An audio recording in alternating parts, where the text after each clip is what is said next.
ये सब्जेक्ट आपको आपके सीए फाउंडेशन जनवरी 25 की अटेम्प्ट में फेल करवा सकता है। Hello guys, welcome back to my YouTube channel. और आज की इस वीडियो में हम लोग डिस्कशन करेंगे बिजनेस लॉस आपका पेपर नंबर 2 की रिवीजन स्ट्रैटेजी के बारे में, जिससे कि आप लोग ये समझ पाओगे कि बिजनेस लॉस के अंदर आप लोग 40 प्लस कैसे स्कोर कर सकते हो। जी हाँ, पहली ऐसी वीडियो होगी जिसमें मैं कह रहा हूँ कि 40 प्लस ही लाओ, जबकि भैया पासिंग मार्क्स तो 40 प्लस ही होते हैं। देखो यार, लॉ एक ऐसा सब्जेक्ट है ना जिसमें जो हमारा फाउंडेशन का जो 20% रिजल्ट आता है ना, वो 20% रिजल्ट आने का सबसे बड़ा कारण ही यही होता है कि लोग बिजनेस लॉस में फेल हो जाते हैं। सबसे ज़्यादा बच्चे बिजनेस लॉस में फेल होते हैं क्योंकि ये एक थ्योरी सब्जेक्ट है, और थ्योरी सब्जेक्ट में थ्योरी याद करके लिख के आना, उसको प्रेजेंट करना बहुत मुश्किल पड़ता है। तो आज की इस वीडियो में हम लोग इसी चीज़ को डील करेंगे। तो बिना किसी देरी के वीडियो को स्टार्ट करते हैं। तो सबसे पहले हम लोग बात करते हैं मोस्ट इंपॉर्टेंट टॉपिक्स की। एज ऑलवेज इसमें आपको थोड़ा सा ना शॉक लगेगा जब मैं आपको मोस्ट इंपॉर्टेंट टॉपिक्स बताऊंगा। पहला आपका आता है कंपनीज एक्ट 2013, जो कि आपका पिछले कई अटेम्प्ट से 21 मार्क्स का आ रहा है। ठीक है, कई बार 7 मार्क के 3 क्वेश्चन पूछ लिए, कभी 6 मार्क के 3 क्वेश्चन पूछ लिए, मतलब ओवरऑल 20 मार्क्स के अराउंड आपका ये चैप्टर रहता है। जैसे कंपनीज एक्ट में सबसे इंपॉर्टेंट टॉपिक्स क्या है भैया, इसमें आपके जैसे लिफ्टिंग ऑफ कॉर्पोरेट वेल हो गया, डॉक्ट्रिन ऑफ इंडोर मैनेजमेंट हो गया, उसके एक्सेप्शंस हो गए, डॉक्ट्रिन ऑफ कंस्ट्रक्टिव नोटिस हो गया, एमओए एओए हो गए। आपको एक क्वेश्चन याद होगा, प्राइवेट कंपनी के मेंबर्स जब हम कैलकुलेट करते हैं तो कुछ कंडीशंस आती है। ये सारे इंपॉर्टेंट क्वेश्चंस है, इसमें से आपके क्वेश्चंस बन सकते हैं। सेकेंड इंपॉर्टेंट यूनिट आपकी जो आती है वो आती है इंडियन पार्टनरशिप एक्ट 1932, जो कि सेम 21 मार्क्स के अराउंड आती है। और ये आप अच्छे से करके जाना क्योंकि ये 12th के बेसिक से लिंक्ड है, तो आप इसको अच्छे से कर पाओगे। थर्ड टॉपिक आपका जो आता है वो आता है नेगोशिएबल इंस्ट्रूमेंट एक्ट 1881। ये लगभग 14 मार्क्स के अराउंड आता है, लेकिन इसमें एक इंपॉर्टेंट टॉपिक आप सुन लेना, डिसऑनर ऑफ चेक, जो कि हर अटेम्प्ट में इसका क्वेश्चन आता ही आता है, वो भी 6-7 मार्क में पूछ लेते हैं। तो बेटर है कि ये टॉपिक करके जाओ जिससे कि आपके 6-7 नंबर आराम से बन जाए। इसके अलावा इसमें कुछ इंपॉर्टेंट टॉपिक्स है, जैसे टाइप्स ऑफ इंस्ट्रूमेंट्स हो गए। इसके अलावा आपका एक टॉपिक आता है प्रेजेंटमेंट ऑफ चेक, वो भी आप इसमें से कर लेना ताकि आपके अच्छे खासे नंबर बन जाए। फोर्थ टॉपिक आपका आता है सेल ऑफ गुड्स एक्ट 1930। ठीक है, ये भी आपके लगभग 20-21 मार्क्स का आता है, जिसमें जो लास्ट के 2 यूनिट्स है, अनपेड सेलर वाला और ट्रांसफर ऑफ ओनरशिप वाला, ये 2 यूनिट्स बहुत ज़्यादा इंपॉर्टेंट है। 2 यूनिट्स का वेटेज आपका बहुत ज़्यादा रह सकता है।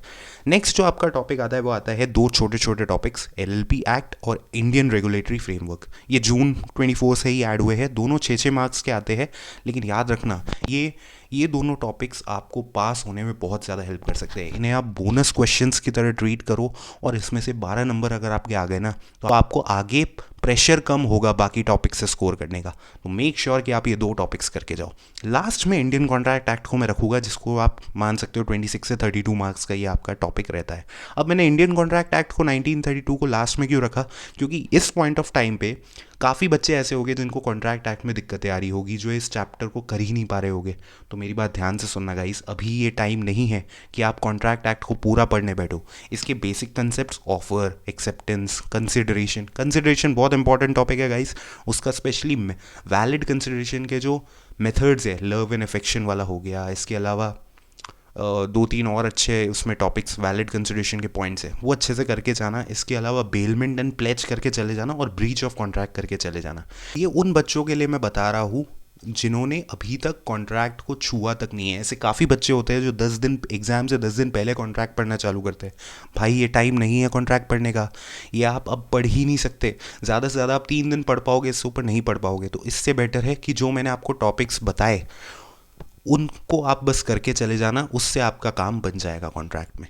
को अपना एक्सपीरियंस शेयर करूँगा सीए फाउंडेशन के बिजनेस लॉस का, जिससे आपको थोड़ा मोटिवेशन मिल सकता है और आप भी सीए फाउंडेशन बिजनेस लॉस में पास हो सकते हो। देखो यार, जब मैंने अपना सीए फाउंडेशन का लॉ का एग्ज़ाम दिया था ना, उससे 10 से 15 दिन पहले मैंने एक कोचिंग का लॉ का मॉक टेस्ट दिया था, जिसमें मैंने आउट ऑफ 100 मार्क्स 70 मार्क्स का पेपर अटेम्प्ट किया था। गाइस, मेरे लिटरली 26 मार्क्स आए थे। अब भाई वो तो है ना, 70 में से 26 गिनेंगे, वो तो 100 में से 26 गिनेंगे। लिटरली मैं फेल था 10 दिन पहले लॉ में। तो सोच सकते हो उस वक्त मेरे ऊपर इतनी बुरी बीत रही थी, मेरे को ऐसा लग रहा था कि मैं तो गया भाई, मेरा सितंबर अटेम्प्ट में तो नहीं होना। लेकिन उसके बाद उस डर ने, उस प्रेशर ने मुझसे राइटिंग प्रैक्टिस करवाई, उसने मुझसे मेहनत करवाई, जिससे कि मैं लॉ में 20 आउट फ्रॉम 26 मार्क्स में 47 मार्क्स पे आ पाया।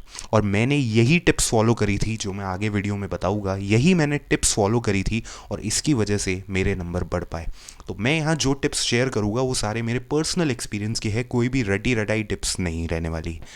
तो अब हम लोग बात करते हैं कुछ एग्ज़ाम टिप्स की जो आपको एग्ज़ाम में पास होने में बहुत ज़्यादा हेल्प करेगी। सबसे पहली चीज़, focus more on writing practice sessions. Guys, law में आप कितना भी याद कर लो, अगर आपको उसको प्रेजेंट करना, अगर आपको उसको लिखना नहीं आता है ना, आप पास नहीं हो सकते। इट्स बेटर कि अगर आपके पास कोई क्वेश्चन बैंक हो या कुछ क्वेश्चंस हो, आप खुद प्रैक्टिस कर लो और उसके बाद चेक करवा लो या खुद ही चेक कर लो।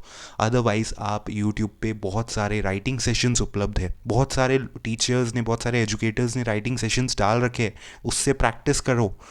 जितना आप राइटिंग करोगे, राइटिंग प्रैक्टिस करोगे लॉ में, उतने ज़्यादा नंबर आपको मिलेंगे। ठीक है, आप चाहते हो तो इस वीडियो के डिस्क्रिप्शन बॉक्स में मैं 2-3 प्लेलिस्ट लगा दूँगा राइटिंग सेशंस की, उसको देखकर आप प्रैक्टिस कर सकते हो।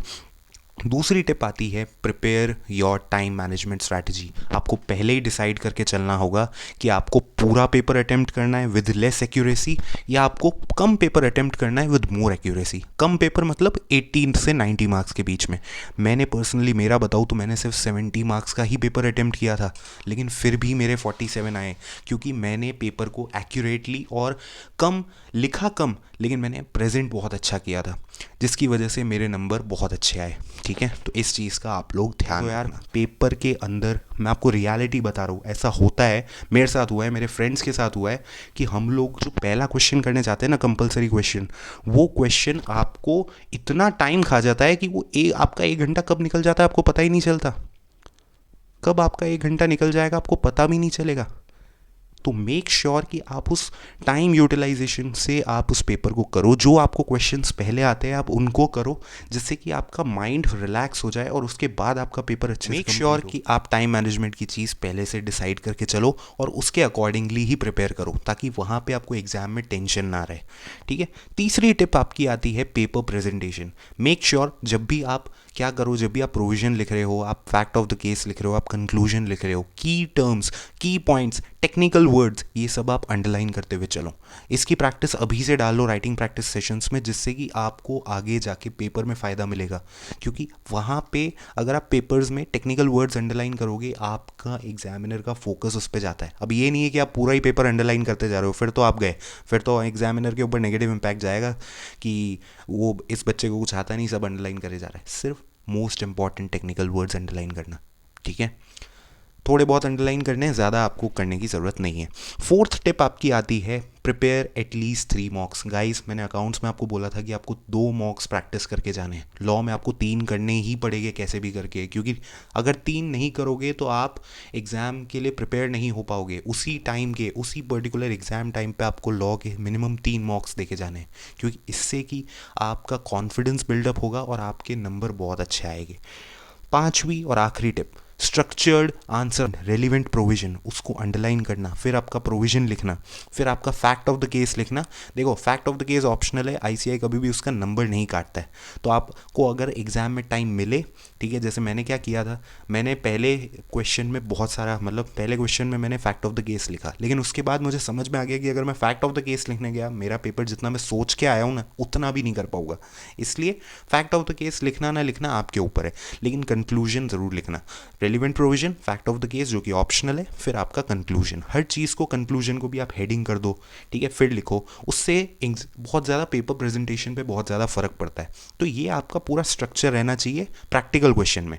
थ्योरी क्वेश्चन है, थ्योरी क्वेश्चन में जैसे अगर मान लो आपसे पूछता है एलएलपी, स्मॉल एलएलपी क्या होती है, तो आप बता सकते हो एलएलपी क्या होती है, फिर स्मॉल एलएलपी के बारे में आप पूरा स्ट्रक्चर्ड वे में बता सकते हो। अगर आपसे उसके फीचर्स पूछ लिए तो एक एक पॉइंट अच्छे से लिखना। अब ये नहीं है कि आप एक एक लाइन में पॉइंट खत्म करके आ रहे हो, मिनिमम 2 से 3 लाइन हर एक पॉइंट की लिखना, ताकि आपको नंबर मिल सके।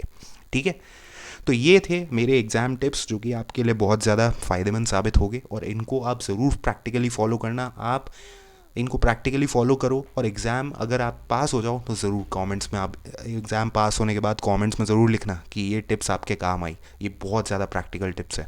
इस वीडियो को एंड करते हैं। अगर वीडियो अच्छी लगी हो तो लाइक कर देना, शेयर ज़रूर कर देना और चैनल को सपोर्ट ज़रूर दिखा दो, क्योंकि अभी भी मैथ्स और इकोनॉमिक्स की वीडियोस आपके लिए वेट कर रही है। कुछ ही दिनों में मैथ्स और इकोनॉमिक्स की भी मैं आपके लिए वीडियोस डाल दूंगा।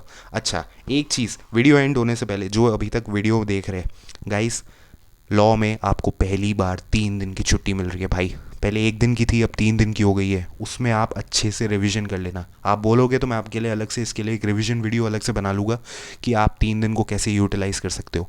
तो ज़रूर इस चीज़ को भी ध्यान में रखना। तो अब वीडियो को एंड करते हैं। This is Nikhil Chandnani, C A intermediate student, signing of.